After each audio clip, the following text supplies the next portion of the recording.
जय हिंद दोस्तों, नमस्कार भाइयों को। साथियों, ऐसा कौन सा नया कानून आ चुका है जिसके तहत अब लोन एनपीए हुए तो कोई सेटलमेंट नहीं होगी और आगे चल के होगी सीधा जेल। जी हाँ दोस्तों, आप लोग बिल्कुल सही सुन रहे हो। ऐसा मैं नहीं, मेरे कुछ सब्सक्राइबर जिन्होंने हमसे कॉल बुक करी थी उन्होंने बार बार ये चीज़ रिपीटल करी। अब मैं होता क्या है ना, जैसे कोई मेरे पे एक आध बार पूछता है कोई सवाल, तो मैं उसके ऊपर तो ज़्यादा कोई खास वीडियोस वगैरह बनाता नहीं, ठीक है। लेकिन अगर मेरे को जैसे अलग अलग बंदों ने कोई बात रिपीटल पे बताई हो, जैसे मुझे चार पांच जो हमारे सब्सक्राइबर है जो कॉल बुक करके बात करते हैं, एडवाइस वगैरह लेते हैं, अगर वो चार पांच लोग एक साथ एक चीज़ बोलने लगे, जैसे कि सर रिकवरी वाले ने ये बात बोली है हमें, ये कोई नया रूल आ चुका है, ये कोई नई प्रॉब्लम खड़ी हो चुकी है, तो मैं उसके ऊपर ज़रूर वीडियो बनाता हूँ। तो आप सभी को पता है अभी अक्टूबर का महीना चल रहा है, कुछ दिन बाद दिवाली आने वाली है, ठीक है। और इन रिकवरी वालों की एक्चुअली में लगी पड़ी है। आज के वीडियो के अंदर थोड़ी भाषा भी मैं अलग यूज़ करूँगा, तो जिसको अच्छा लगे वो देखे, जिसको ना लगे कोई बात नहीं, ठीक है। क्योंकि हम लोगों को थोड़ा, मैं हूँ खुले दिल का आदमी, तो मैं थोड़ा बहुत बोलता हूँ, ऐसी बात है, ठीक है। रिकवरी वालों के लिए मेरे दिल में इतना सा भी प्यार नहीं है, सीधी सी बात है, ओके। तो अब हो क्या रहा है, जब दिवाली चल रही है तो सबको तो बोनस मिलता है हर जगह पे। जो भी कहीं पर सैलरीड पर्सन काम कर रहा होगा उसको बोनस मिल रहा होगा, मिठाई का डिब्बा मिल रहा होगा, कुछ ना कुछ तो उनको बेनिफिट ही होता है दिवाली से, समझ रहे हो। लेकिन रिकवरी एजेंट की जो जॉब है, चाहे वो कॉलिंग रिकवरी एजेंट हो, चाहे होम विजिट वाला, चाहे जो घर पे विजिट करता है ना वो वाला रिकवरी एजेंट हो, ठीक है, फील्ड वाले, दोनों की ही ऐसी जॉब है जहां पर इनको कोई बोनस प्रोवाइड नहीं होता है। ये सिर्फ और सिर्फ कमीशन बेस पे रहते हैं वहां पर, समझे। सिर्फ और सिर्फ कमीशन बेस पे रहता है। मतलब अगर वो आपका 10,000 रुपये का पेमेंट करवाएंगे तो कहीं उनके 500, 1000, 2000 रुपये बनेंगे, इससे ऊपर उनका कुछ नहीं जाता है, ठीक है। अब ये बात क्यों एजेंट्स कह रहे हैं कि भाई साहब अगर आपका लोन एनपीए हो गया तो आपकी कोई सेटलमेंट वगैरह नहीं होगी और सीधे जेल होगी। तो आप सभी को पता होगा कि रिकवरी वाले, उनके पास बोलने के लिए कुछ होता नहीं है, वो हमेशा यही ड्रामा पेलते हैं कि ये हो जाएगा, वो हो जाएगा, जेल हो जाएगी, ये कानून लागू हो जाएगा। ये उनको पता कुछ नहीं है, उनको पता घंटे का नहीं है, लेकिन भाई साहब ज्ञान पेलना ज़रूरी है। क्योंकि एक्चुअली में अगर आप एक रिकवरी वालों की बात को काट नहीं पा रहे हो ना, होता क्या है मैक्सिमम लोगों के साथ, अब मान लो कोई रिकवरी वाला मुझे ये चीज़ें बोल रहा है, मैं तो तुरंत काट दूंगा कि भाई साहब तू एक बात बता, चल तूने बोला कि मेरे को जेल होगी, तो बता कौन से सेक्शन के अंदर होगी, कौन सी धारा होगी, कहाँ पर मुकदमा दर्ज होगा, कहाँ पर एफआईआर होगी, ये चीज़ें पूछ लूंगा, अपने आप फ़ोन काट देगा, कोई बड़ी बात नहीं है। लेकिन आप लोग उन बातों में दब जाते हैं, चाहे आप ना दबते हो, लेकिन जो काफ़ी सब्सक्राइबर हैं या फिर जो काफ़ी वो लोग हैं वो सब दब जाते हैं। वो लोग बताते हैं कि सर मैं आगे कुछ बोल ही नहीं पाया, मेरे समझ में ही नहीं था कुछ भी, ठीक है। ये लोग कई बार डीआरटी का बहाना देते हैं कि डीआरटी कोर्ट से ये हो जाएगा, वो हो जाएगा। अरे मेरे भाई, 20 लाख से नीचे का लोन डीआरटी जाता ही नहीं है, सिंगल लोन। सारे मिला के लोन की बात नहीं कर रहा हूँ, कोई एक बैंक से सिंगल लोन अगर 20 लाख का है तो ही डीआरटी जा सकता है केस, वरना उससे नीचे तो जाता भी नहीं है, समझे। रूल ही नहीं है वहाँ पर। अब मेन प्रॉब्लम कहाँ आ रही है, जैसे ये दिवाली का मन चल रहा है तो इसमें आपको रिकवरी वाले 10 चीज़ें बोलेंगे, और मैं गारंटी से लिखित में देता हूँ कि आपको भी ये गोली दी जाएगी रिकवरी वालों के द्वारा। क्यों दी जाएगी? क्योंकि देखो, हमारे जो रिकवरी एजेंट है जो अभी इस टाइम पे काम करते हैं, चाहे वो कॉलिंग वाले हों, चाहे वो होम विजिट वाले फील्ड वाले हों, ठीक है, इनके पिछवाड़े में है एक सुलेमानी कीड़ा। जहाँ जेनुअनली कह रहा हूँ, इनके पिछवाड़े में है एक सुलेमानी कीड़ा।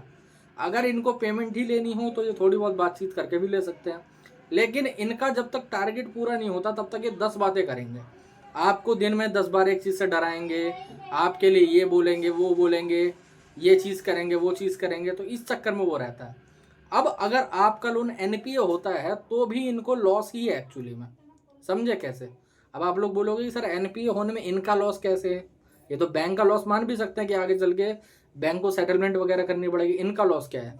देखो, एनपीए से पहले के जो 3 मंथ होते हैं ना, उसके अंदर इनको अच्छा खासा कमीशन मिलता है, काफ़ी अच्छा मिलता है, जैसे 30% या 40% का भी मिल जाता है अगर इनके एजेंसी के द्वारा पेमेंट होती है तो। और अगर कोई रिकवरी एजेंट जिसके कॉलिंग के लिंक, जो लिंक भेजते हैं लोग पेमेंट करने के लिए, उसके द्वारा हुई होगी पेमेंट, तो भाई साहब उसकी तो चाव चाव हो जाती है एक्चुअली में, उसका अच्छा खासा कमीशन बन जाता है, समझे। क्योंकि हर एक रिकवरी वाला टारगेट पे है कि भाई साहब महीने के 30, 40, 50, 100 टारगेट पूरे करने हैं। ये एक्चुअली चीज़ है। होते इन पे 10-20 भी नहीं है एक्चुअली में। तभी इनकी सैलरी अगर 15,000 होगी तो 8,000 मिलती है, और ऊपर से थोड़ा बहुत कमीशन वगैरह मिल जाता है, ये होता है खाली। अब अगर एनपीए हो गया आपका लोन, तो क्या दिक्कत आएगी, तो जो 40% की कमीशन मिलने वाली थी वो गिर के आ जाएगी 15 पे या 10 पे। अब बैंक इतनी कमीशन नहीं देता क्योंकि उनके पास ऑप्शंस बहुत ज़्यादा हैं। पहले जहाँ पर 100 एजेंसी होती थी वहाँ पर अब 10 एजेंसी हैं, 10 पहले 100 एजेंसी होती थी तो अब 1000 हैं। सीधे 10 गुना का वो हुआ है। क्यों हुआ है? क्योंकि कोई भी रिलेशनशिप मैनेजर होता है, एरिया मैनेजर होता है या फिर कोई टीएल वगैरह होता है, वो अगर 1-2 साल काम सीख जाता है ना तो वो अपना काम डाल के बैठ जाता है। वो अपनी एजेंसी खोल के बैठ जाता है 4 बंदों को लेके, और उसको कुछ केस मिल जाता है, उसका चलता रहता है दिन भर में। अब जो बड़ी एजेंसी वाले हैं उनको डर लगता है, उनके पास केस ही नहीं है भाई साहब, उनको 100 केस मिल रहे हैं दिन में। जहाँ पर पहले भाई साहब 10,000 5,000 केस मिल रहे थे पूरे महीने के, अब उन्हें 100 केस मिल रहे हैं, तो कैसे गुजारा होगा? ये चीज़ें हैं वहाँ पर, समझ रहे हो। अब एनपीए से पहले इसलिए आप लोगों को पता होगा, आप में से कई भाई जिनका अभी एनपीए नहीं हुआ है उनको क्या तो कार्ड होगा या लोन होगा, तो कई बार रिकवरी एजेंट उनकी खुद की पेमेंट कर देता है। और ये तो बहुत छोटा अमाउंट बताया, 19 हज़ार का। एक मेरा क्लाइंट था, 30 हज़ार की 3 बार पेमेंट करी गई थी 3 महीने एनपीए से रोकने के लिए।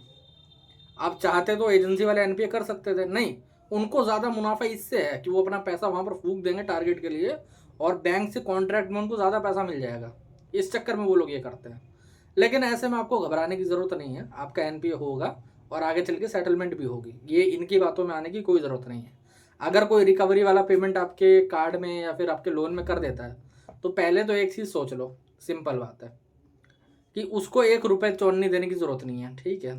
और उस चीज़ की जो पेमेंट आपके उसमें ऑथराइज हुई है उसकी एक कंप्लेंट मेल और डाल दो। बैंक वाले ज़्यादा कुछ करते तो नहीं, पेमेंट आ गई तो वो रख लेंगे, बोल देंगे कि आपका कार्ड या फिर लोन अभी ब्लॉक है तो पेमेंट आप रिवर्स नहीं कर सकते, वहाँ पर वो चीज़ रुक जाएगी। लेकिन इससे ये काम होगा कि आगे आप अगर रिकवरी वाला ट्राई करेगा आपसे कुछ मांगने की या फिर वैसे, तो आप कंप्लेंट्स वगैरह कर सकते हो और उसको नौकरी से निकलवा सकते हो, कोई बड़ी बात नहीं है, ठीक है। सेकंड चीज़ ये बेनिफिट है, ठीक है, कि ये लोग जो बोलता है ना कि सीधा जेल हो जाएगी, ये हो जाएगा, वो हो जाएगा, कुछ नहीं होने का मेरे भाई। कार्ड में और लोन में क्या है, आगे चल के सेटलमेंट ही है। चाहे ये कितने भी नोटिस आपको भेज लें या फिर कितने भी रिकवरी वाले आपके पीछे लगा दे, एट दी एंड जाके क्या होता है, 10 से 20% के अंदर सेटलमेंट, नथिंग एल्स। और कुछ नहीं होने वाला, समझे, और कुछ नहीं होने वाला। ये कितनी बार भी आपका एनपीए रोक लें, कितनी बार भी आपका, अब मान लो एक सपोज करो, एक चीज़ मैं आपको बताता हूँ। कई लोग मेरे पे ये चीज़ बोलते हैं कि मैं सर, मेरे शुरुआत की 2 ईएमआई डिफॉल्ट थी, मेरा 1 महीना बच रहा था, इन्होंने अब पेमेंट कर दी, अब तो मेरा दोबारा से 90 दिन मेरे को लगाने पड़ेंगे। ऐसा नहीं है, 1 महीने की पेमेंट करी है, 2 महीने पीछे ब्लॉक थे, 1 महीना अगला एक और डिफॉल्ट होगा, एनपीए हो जाएगा। एनपीए हो जाएगा, सीधी सी बात है, एनपीए जाएगा, आगे चल के सेटलमेंट के दरवाजे खुल गए। एनपीए से पहला सेटलमेंट नहीं होता है किसी का। जो भी लोग अगर आपको बोलता है ना, कई लोग रिकवरी वाले ये बोलते रहता है कि एनपीए से पहले सेटलमेंट हो जाता है, नहीं होता। क्योंकि देखो, आप सेटलमेंट किस चीज़ की करते हैं, ऐसी कोई चीज़ जो लॉस में चली गई होगी, है ना, ऐसी कोई चीज़ होगी जो लॉस में चली गई होगी या फिर जहाँ से आपको कोई मुनाफा नहीं मिल रहा होगा, आप उस चीज़ का तो सेटलमेंट करोगे नहीं जहाँ से आपको पैसा आ रहा होगा, है ना, क्योंकि वो तो पैसा दे रहा है, सीधी सी बात है। तो इसीलिए एनपीए को वो क्राइटेरिया में रखा गया है। सिंपल वर्ड ही है उस चीज़ के लिए कि सेटलमेंट एनपीए के बाद ही स्टार्ट होती है, और राइट ऑफ के बाद ही आपको एक अच्छा ऑफर मिलेगा, ठीक है। आराम से 10 से 20% के अंदर सेटलमेंट हो जाती है वहाँ पर, ठीक है। तो रिकवरी वालों की कहीं कहीं बातों पे मत आए, दिवाली का मन चल रहा है, यहाँ पर टारगेट पूरा करने के लिए वो 10 चीज़ें आपको बोलेंगे, फेक नोटिस भेजेंगे, फेक पुलिस और फेक एडवोकेट बन के फ़ोन करेंगे आपको।